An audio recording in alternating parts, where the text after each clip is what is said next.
Well, we're just finishing up here, so we've torqued the front wheel nuts, and it's 83 foot-pounds, which is interesting.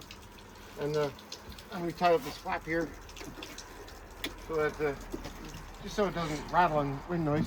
And she's got to probably carry some windshield washer fluid with her because that's where her bottle was, I believe, because the plug-in was right there. And she knows when she puts them in, nothing stayed, so she'll have to probably take a bit with her.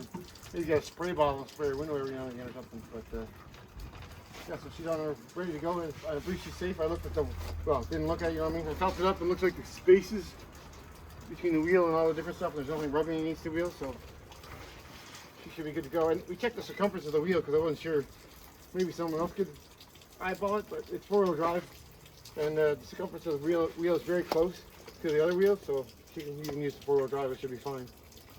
So that's it for the Blind Man Handyman, and this was interesting, so please hit the like and subscribe, and hopefully we don't get too many more people in trouble like this, but it was nice to be able to help them when we can. Right? Definitely. Bye.